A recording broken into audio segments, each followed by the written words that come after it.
بسم اللہ الرحمن الرحیم۔ سامعین عزیز وقار، آج جس ہستی کا میں تعارف آپ کو پیش کر رہا ہوں، آپ کا نام حضرت بایزید بسطامی رحمۃ اللہ علیہ۔ آپ بسطام میں پیدا ہوئے اور آپ کا جو انداز تبلیغ تھا وہ انتہائی خوبصورت تھا۔ آپ کی محبت کی وجہ سے لوگ، کئی مشرکین جو ہیں وہ آپ کی محبت کی وجہ سے دائرہ اسلام میں داخل ہوئے۔ حضرت بایزید بسطامی کے بارے میں آتا ہے کہ آپ کے پڑوس میں ایک کافر رہتا تھا۔ وہ جو کافر تھا وہ کسی کام کے سلسلے میں کسی دوسرے علاقے میں چلا گیا، وہاں اس کو کچھ دن لگ گئے تو رات اس کے گھر سے رونے کے آوازیں آتی۔ تو حضرت بایزید بسطامی نے اپنی اہلیہ سے یہ کہا کہ جاؤ، وہ مرد گھر پہ نہیں ہے تو اس کی اہلیہ سے پوچھو کہ رات تمہارے گھر سے رونے کی آواز آتی ہے، کیا وجہ ہے، کیوں روتے ہو؟ آپ کی اہلیہ گئیں، پتہ کیا تو پتہ یہ چلا کہ رات جو اس کے چراغ ہوتے ہیں، اس کے گھر کے چراغ جو ہیں وہ جلدی بجھ جاتے ہیں، اس کے اندر سے تیل جلدی ختم ہو جاتا ہے اور اندھیرے کی وجہ سے اس کے گھر میں جو بچے ہیں وہ رونا شروع ہو جاتے ہیں۔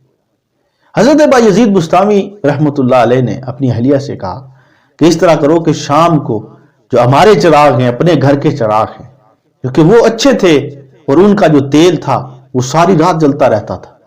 حضرت بایزید بسطامی نے اپنی اہلیہ سے کہا کہ رات اپنے چراغ اس کے گھر چھوڑ آیا کرو۔ آپ کی اہلیہ وہ چراغ اس کے گھر چھوڑ کے آتی۔ اس کا اثر یہ ہوا کہ جب وہ شخص واپس آیا، وہ جو آپ کا پڑوسی تھا، اس نے اپنی اہلیہ سے پوچھا کہ میرے بعد کیا ہوا؟ اس نے کہا کہ اس طرح رات ہمارے چراغوں میں روشنی ختم ہو جاتی تھی تو بچے روتے تھے، تو بایزید اپنے گھر سے چراغ بھیج دیتے تھے اور اس چراغ کی روشنی سے پھر ساری رات وہ چراغ جلتا رہتا اور بچے آرام سے سوئے رہتے۔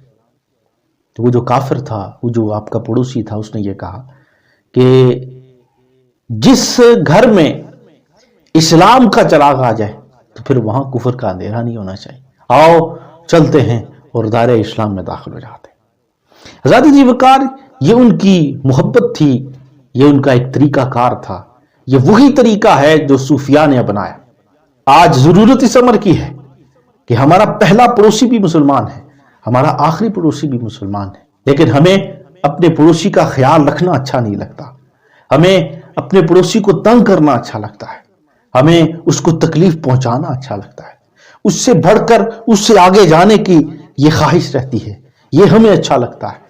جو دین اسلام نے ہمیں طرز عمل دیا، آقا علیہ الصلوۃ والسلام کی جو سنت ہے، آقا علیہ الصلوۃ والسلام کے گھر میں مفہوم حدیث یہ ہے کہ ایک بکری آئی اور گھر میں کچھ سوکھی روٹی پڑی ہوئی تھی، بکری نے وہ سوکھی روٹی اپنے منہ میں رکھ لی اور ازواج مطہرات میں سے کسی ام المومنین نے اس کے منہ سے وہ روٹی چھیننے کی کوشش کی، تو آقا علیہ الصلوۃ والسلام نے ارشاد فرمایا، نہیں، یہ پڑوسی کی بکری ہے، یہ ہمارے گھر میں آئی ہے، ہمیں اس کا بھی خیال رکھنا چاہیے۔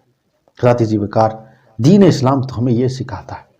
اللہ تعالی ہمیں صحیح معنوں میں دین متین کی سمجھ عطا فرمائے۔